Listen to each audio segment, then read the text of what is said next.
Nah, definisi budaya. Budaya adalah suatu cara konsep hidup yang dimiliki oleh kelompok dan diwariskan dari generasi ke generasi. Nah, urutan dari suatu budaya itu adalah awalnya itu kan dari ide. Kita punya ide, kita punya gagasan, terus ada kesepakatan bersama. Jadi kesepakatan bersama kalau kerja di sini kerja 10 jam. Budaya seperti itu. Terus seorang NO harus bisa menghandle semuanya, minimal seperti itu. Terus kalau sudah ada kesepakatan, kita melaksanakan ide gagasan yang sampai menjadi kebiasaan. Kebiasaan yang dilakukan secara konsisten, itulah yang dinamakan budaya. Jadi pertamanya ide, ada ide, kita sepakat, terus menjadi kebiasaan terus menerus. Nah, itulah yang jadi budaya. Begitu. Terus budaya itu sifatnya netral ya. Jadi budaya itu nggak ada salah, nggak bisa disalahkan, nggak bisa dibenarkan. Jadi kalau kesalahan itu kan biasanya orang itu kan menentukan kesalahan kan dari ini ya, 3 ya. Salah menurut orang lain, salah menurut kita sendiri pribadi, atau salah menurut aturan. Biasanya kan seperti itu. Terus selanjutnya, nah ini referensinya dari Job Street Indonesia. Jadi contoh budaya kerja di luar negeri orang-orang bule itu. Kalau orang-orang bule di Jepang itu budaya orangnya itu suka malu sendiri kalau nggak datang tepat waktu. Jadi kalau terlambat dia itu malu gitu, tutup muka gitu. Terus kalau orang Korea itu kalau si bosnya marah rasanya kayak lagi nonton drakor. Nah ini. Jadi terus yang orang Spanyol budaya itu kalau pulang kerja itu weekend tuh langsung sukanya nonton bola. Jadi kalau Spanyol itu kan mayoritas suka bola ya.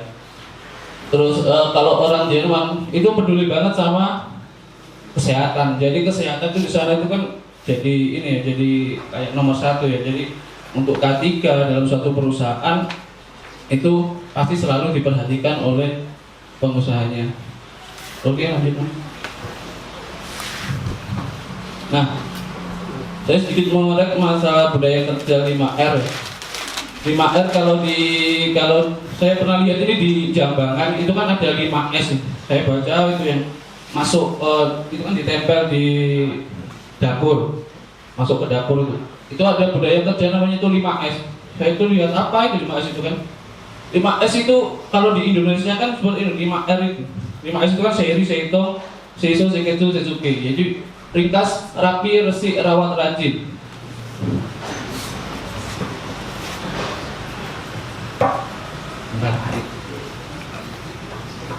Jadi kalau ringkas ini, budaya kerjanya ringkas.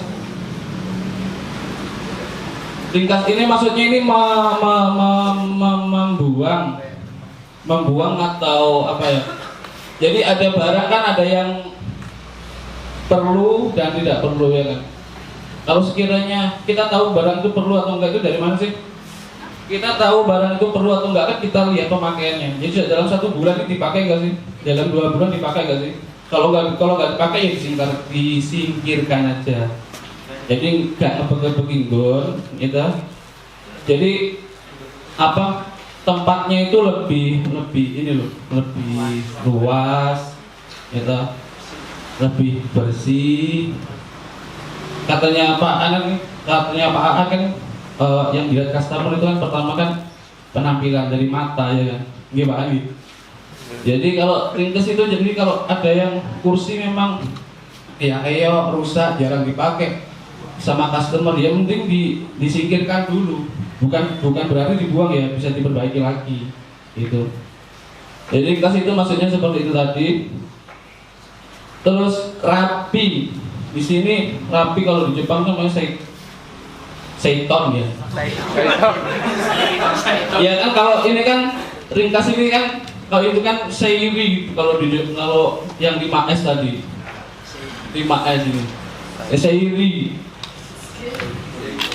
Saya dapatnya di Jambangan, kalau lihat di Jambangan. Ringkas rapi. Rapi ini kan Seiton. Seiton. Kalau di Jepang tuh katanya nggak bisa muni n, jadi bilangnya itu Seitong. Seitong. Seitong nih rojim. Seitong. Jadi maksudnya rapi di sini tuh menempatkan pada tempatnya. Jadi kan paling hal kecil itu apa ya? Jadi kayak bolpen lah. Bolpen itu kan di kasir kan harusnya kan ada bolpen kan ya kan. Kadang itu cari bolpen itu sampai ada 10 sampai 15 menit. Ya, nah itu kesalahannya di situ. Jadi menempatkan tidak pada tempatnya. Terus bolpen, stapler, apa? Staples, jepretan, ya kan? Jepretan itu buat kadang ya kadang itu sampai ke dapur, kadang itu buat apa nih teman-teman ini. Jadi iya kerapian rapi ini maksudnya seperti itu. Jadi menempatkan pada tempatnya. Tempat sampah itu biasanya ada di dekat-dekatnya customer. Itu ternyata di belakang. Sekarang katanya dicuci atau apa katanya itu. Oh, ada lagi rapi itu masalah apa ya? Kursi itu kadang kalau nggak rapi itu kan tandanya apa? Kursi kalau kelihatan nggak rapi itu kan ya apa ya, nggak enak gitu loh. Jadi untuk kerapian itu di situ. Ya kita contohnya ya bolpen itu aja lah. Kalau di saya itu bolpen itu sampai tak tali, Mas. Iya teman, tak tali. Staples itu tak tali semuanya. Biar apa? Biar cari-cari. Sebenarnya harus sepele ya kan. Tapi itu apa ya? Buat customer tuh kadang jengkel gitu. Mau order boleh pulpen di sini, yang di pulpen di loh. Kadang WA apa pulpen ini yang di Pak. Tidak ada bro. Oh tukang pulpen. Terus selanjutnya resi. Tinggal rapi resi. Nah resi ini lebih ke ya resi ya kebersihan ya. Bahasa Jepang seiso. Seiso. Gue tak aku sama di karo ya. Oh, resi di sini maksudnya ya kita menjaga kebersihan. Terus kalau kebersihan, kalau apa kita perawatan, kita apa ya, setiap ini dibersihkan itu biasanya kan pemakaian kan lebih awet juga. Jadi semuanya kalau sering-sering dibersihkan itu lebih awet, dan kalau awet kita mengurangi apa ya, biaya-biaya yang tidak perlu dikeluarkan. Contohnya biaya maintenance kulkas, biaya kursi ya ya seperti itu.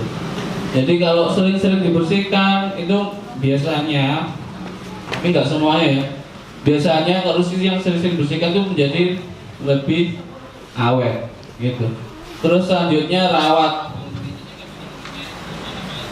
di sini bisa ke maintenance ya, bisa ke perbaikan atau merawat barang-barang yang di sekeliling kita. Bisa juga rawat ini maksudnya dari 3S tadi ini. Jadi kita merawat kegiatan yang ini. Jadi semuanya kalau ini kita rawat, ringkas rapi resi, minimal inilah, insya Allah bisa mengurangi pemborosan, bisa mengurangi apa kecelakaan kerja juga, mungkin juga bisa, ya kan? Maksudnya mengurangi pemborosan, kan pemborosan kan nggak hanya masalah tentang produk, nggak bicara tentang bahan-bahan. Pemborosan kan juga ada pemborosan gerak juga. Jadi waktunya kita itu apa, ngambil kayak bolpen tadi, kita waktunya ngambil bolpen cuma di sini toh. Jadi kita lari ke belakang, lari ke samping, lari ke depan, itu kan pemborosan tenaga juga toh. Jadi seperti itu. Untuk rawat mungkin lebih ke sini ya, rawat rajin. Selanjutnya rajin. Nah, rajin di sini maksudnya juga ini. Jadi konsistensi. Nah, konsistensi ini kalau bisa terjadi kalau sadar. Gitu. Biasanya kalau teman-teman itu sudah sadar, sudah mengerti apa ya? Kalau guru-guru kita sudah ngerti, kita masalah apa? Masalah loss atau kerugian yang menyebabkan turunnya omset atau turunnya profit dari outlet, mungkin konsisten. Kalau sudah sadar seperti itu, mungkin bisa rajin di sini dan bisa melaksanakan minimal 3 ini semuanya. Ya mas, lanjut mas.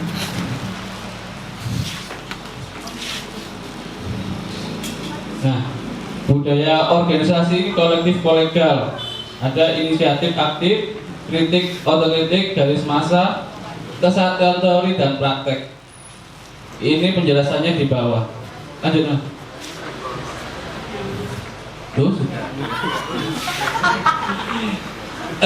Jadi kayak kritik otokritik ini ya. Maksudnya kritik otokritik ini kita ini harus apa ya, sebagai manusia, gitu. Kita ini kan kalau dikritik tuh ada yang baper, gitu Pak. Jadi sebagai MU kita kan, kalau saya sih lebih juga senang dikritik. Jadi kita mengingatkan bagi manusia kan ada salahnya juga. Yang menurut kita benar itu kan belum tentu benar menurut orang lain, benar menurut customer, benar menurut owner. Jadi kalau kita dikritik itu wajar, kita harus menerima. Terus garis massa itu mungkin kita harus linear ya. Jadi sama tujuan perusahaan, tujuan perusahaan kita, terus tujuan kita melakukan kegiatan marketing itu ya harus linear dengan aturan-aturan di perusahaan.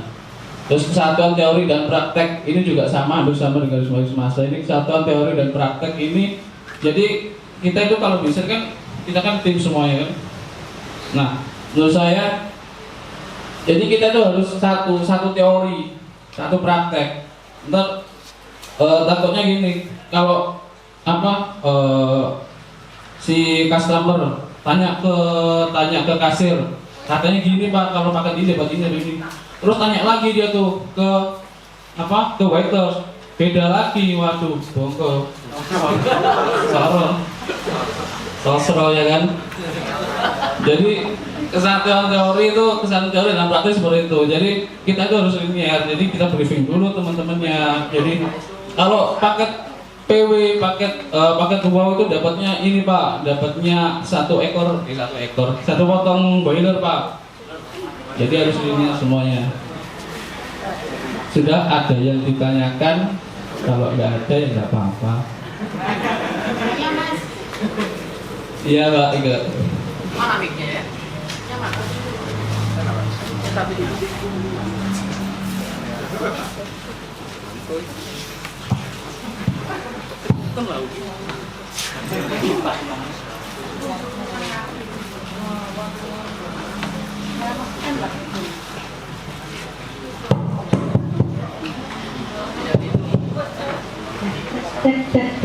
Baik, assalamualaikum warahmatullahi wabarakatuh. Saya ingat dari Otak ya Mas Riko.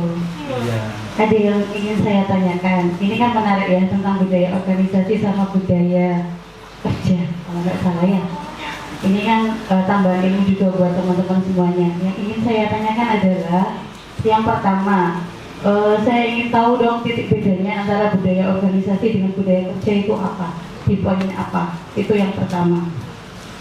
Kemudian yang kedua yang ingin saya tanyakan adalah bagaimana sih caranya, langkah awal apa yang akan Anda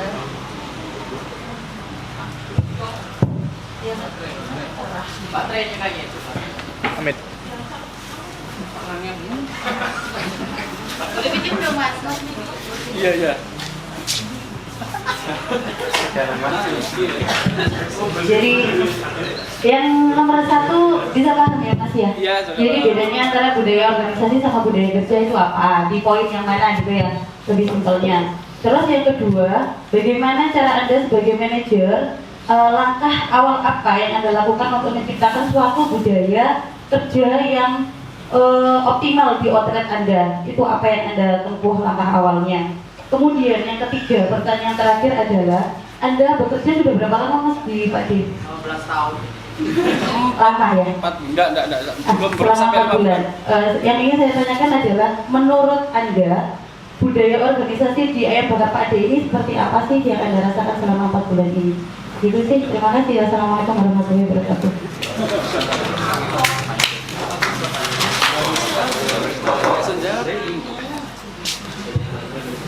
Alhamdulillah, terima kasih atas pertanyaannya. Ya, saya sangat bersyukur ya. Ini membedakan pertama kan apa ya sih?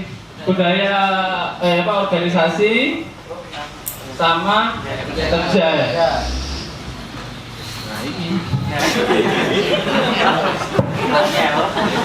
Nah gini, ini lebih ke ini berarti ya.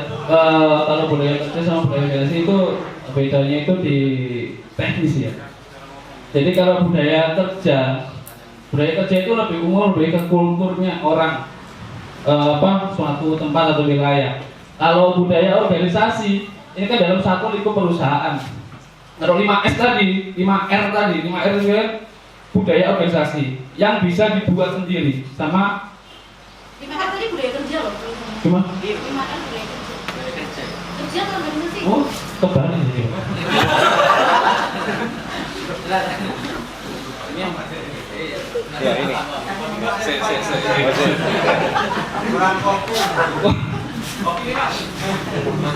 Oh iya. Ini boleh organisasi. Ya organisasi ini kemarin kerja. Ya di bawahnya. Di bawahnya budaya organisasi yang ini. Habis. Atasnya atas saya dulu loh, organisasi. Nah, Oh, budaya Oke. ya pasti dulu. Jadi budaya kerja tadi kan apa ya? Lebih ke teknis ya. Apa lebih ke teknis? Berimigrasi kan ke teknis ya. Tanya mana? Besok apa? Ini, Pak. Kalau budaya organisasi ini lebih ke teknis ya. Jadi ke orangnya. Jadi caranya apa? Kayak kritik, otokritik ini. Otokritik ini kan bisa disampaikan ke apa? Setiap individu. Orang itu harus apa itu namanya?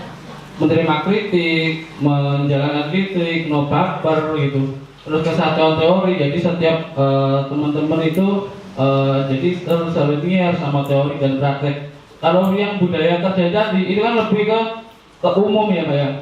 Jadi visi dalam apa budaya kerja tadi kalau tadi kan contohnya 5S tadi. Awalnya itu kan jadi ke ringkas, rapi, resik, rawat, rajin. Jadi kalau visi itu bisa dilakukan. Nah budaya organisasi itu mungkin lama-lama akan bisa terbentuk.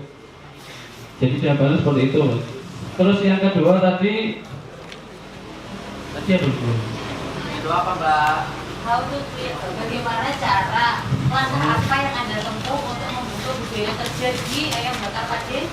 Oh ya, Iya. cara membuatnya kereta. Cara Langkah konkretnya. langkah konkretnya ya. Kalau ini apa ya? Menurut saya, asumsi ya dari saya. Kalau dari saya itu menyamakan visi, Pak. Jadi visinya itu harus sama, visi misinya itu harus sama, ya kan? Jadi kita kasih tahu nih visinya kita itu visinya di OTT-nya apa, kekurangannya kita itu apa. Jadi kita kasih tahu semuanya. Jadi intinya menyamakan visi dan misi. Terus kalau yang kedua untuk membantu membuat teman-teman di outlet itu sevisi semisi sama saya, ya kita adakan briefing. Kita briefing teman-teman apa sih target-target kita, target-target di outlet, target-target di perusahaan. Mereka itu semua itu harus tahu. Kalau otomatis kalau mereka itu tahu, kita berusaha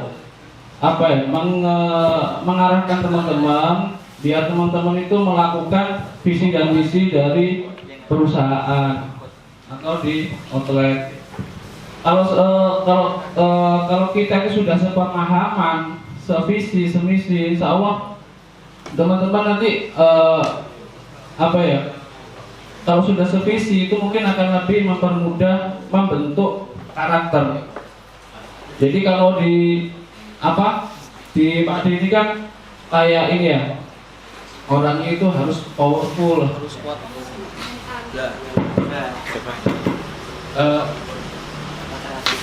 Kalau di Pak D kan harus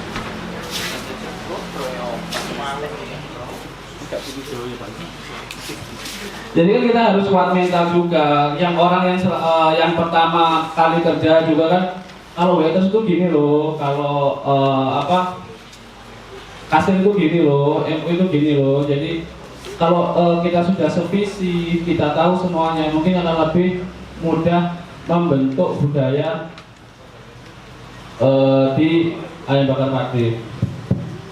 Terus selanjutnya tadi apa Pak ya? Gimana Pak? Budaya organisasi di Pak D selama ini seperti apa? Seperti apa? Wah intinya budaya Pak D. Budaya di Pak D ini menurut saya ini sudah ini ya, sudah baik ya. Cuman lebih beberapa kru outlet itu mungkin banyak yang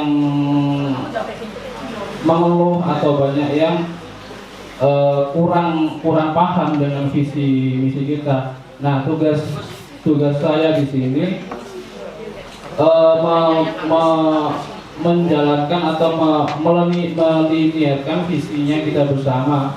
Jadi kalau nggak sevisi, kalau nggak semisi itu kan emang ini Mbak ya, susah ya buat kita itu menjalankan budaya kerja. Jadi kalau budaya kerja kita yang kita harapkan kan kita harus kerjanya tepat waktu, pulang itu harusnya tepat waktu juga, nggak molor-molor kalau bisa seperti itu. Nah di sini saya berusaha meliniarkan teman-teman untuk selinier dengan budaya kerja yang ada di Pak D seperti itu Pak. Sudah Mbak ya. Terima kasih. Ini Pak. Habis itu Pak. Udah kok. Saya sini menambahkan ya Mbak Ika ya. Itu menurut saya pertanyaannya bagus sekali. Udah kayak pertanyaannya dosen pengampu lah ya, dosen penguji. Kalau tadi pertanyaan pertama itu kan berkaitan dengan apa bedanya budaya organisasi sama budaya kerja. Budaya kerja itu adalah budaya yang dibentuk dari pekerjaan teknisnya kita. Semisal kita di Pak D ada divisi operasional, divisi marketing, divisi HRD semua dan lain-lain. Tadi sudah dijelaskan ada lima R tadi itu adalah seseorang ketika kerja itu tidak hanya dituntut untuk paham job desktop, tapi bagaimana dia punya kebiasaan yang perusahaan itu kasih edukasi kepada karyawannya agar karyawannya itu menjadi karakter yang menjadi pembeda antara karyawan di Pak D sama karyawan di tempat yang lain. Ini apa sih? Karyawan di Pak D dibandingkan karyawan di KFP ini apa sih? Nah, itu seperti itu. Jadi budaya kerja itu budaya yang dibentuk secara pekerjaan teknis. Nah, tadi makanya kan kita harus menyimpan apa? Ada kata-kata menyimpan? Tidak ada. Ringkas sama dan lain-lain. Nah, kalau budaya organisasi ini berkaitan dengan soft skill sebenarnya, bukan hard skill. Maksudnya soft skill itu apa? maksudnya soft skill kayak gini. Jadi perusahaan itu kan pengen dalam satu pekerjaan itu kan seseorang yang dilihat itu pertama adalah pengetahuannya, terus yang kedua adalah keterampilannya, terus yang ketiga adalah attitude. Coba kita bedah bareng-bareng ya. Semisal ada seorang waiters yang dia melayani customer, mau nggak mau dia harus dituntut untuk paham job desk mulai dari ke 6 tahapan untuk melakukan servis itu yang pertama. Yang kedua, seorang waiters tadi tersebut juga dituntut harus memiliki keterampilan dengan memberikan pesanan itu dengan cepat. Ya mulai dari dan tidak hanya paham secara pemahaman tapi bagaimana dia ini bisa mengaplikasikan pemahamannya ke customer. Nah itu adalah berkaitan dengan keterampilannya. Nah terus yang ketiga, mau nggak mau seorang waiters pun juga harus menjaga attitude-nya dong, harus menjaga groomingnya dia, ngelihatnya pun juga yang enak, ekspresinya pun juga yang enak, baunya pun juga tidak bau badan, apa yang dia keluarkan dan lain-lain. Bagaimana caranya customer itu biar suka dengan kita. Hal-hal yang seperti itu hanya bisa, bukan hanya bisa sih, salah satunya adalah kita harus punya kebiasaan yang dilakukan. Kita harus punya kebiasaan yang disepakati banyak orang dan dilakukan secara konsisten. Nah kayak gitu. Kita juga di Pak D itu kan memang permasalahannya banyak ya, nggak hanya permasalahan teknis tok. Biasanya ada yang permasalahan seperti apa yang saya bilang di awal kan. Banyak ketika saya awal di Pak D itu yang namanya romantika organisasi. Romantika organisasi itu banyak yang cinlok, terus kemudian pacaran. Ketika pacaran konflik, terus kemudian yang rugi siapa? Yang rugi outletnya, nggak mau dipindah, terus kemudian resign. Ada orang masuk baru lagi, terus kemudian ada dikasih MO yang baru, MO dalam artian atau MT gitu ya, terus kemudian nggak diterima sama beberapa timnya ataupun krunya, entah itu gara-gara MO-nya yang kayak gimana ataupun krunya yang kayak gimana. Nah masalah-masalah tersebut itu kita berusaha untuk mencegah dengan kebiasaan. Jadi budaya organisasi itu, budaya organisasi itu lebih kepada hal yang sifatnya non teknis. Itu sih. Kalau ini sebenarnya Pak Niko tahu semua. Cuma memang kita di sini tuh, kalau di sini memang bisa jadi apa yang kita sampaikan itu tiba-tiba belum.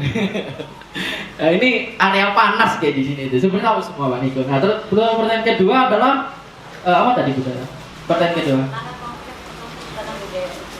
Tapi udah jelas tadi itu ya. Jadi langkah konkretnya adalah tentu yang paling terpenting adalah ketika kita bikin peraturan dan peraturan tersebut tuh banyak yang dilanggar sama karyawan. Alasan paling memungkinkan adalah kita kurang punya momen untuk melibatkan karyawan dalam membuat peraturan, sehingga banyak peraturan yang gak dijalankan sama karyawan. Karena apa? Peraturan itu sifatnya penjembatanan sistem.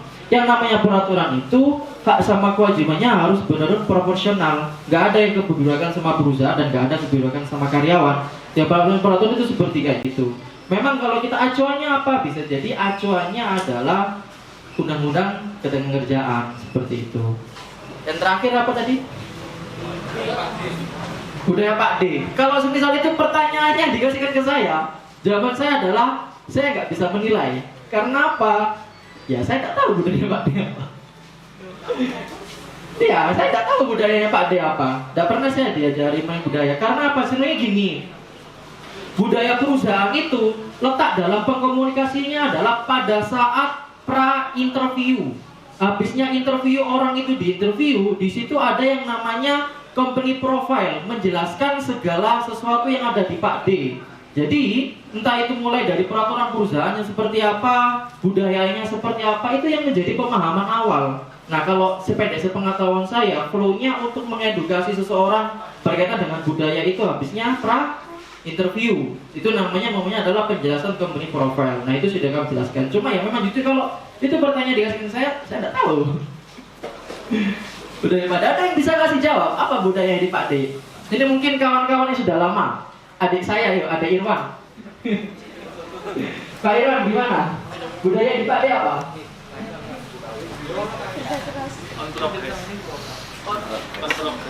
Progres. Oh ya, oke. Jadi progresnya Pak ya. Gitu. Tapi itu cukup ya, gitu ya. Terakhir, mungkin ada yang mau ditanyakan terakhir kawan-kawan ke Pak Niko ini? Sudah ya? Oke, kalau semisal sudah, teman-teman kasih tepuk tangan yang meriah untuk Pak Niko sama Pak Niko dong.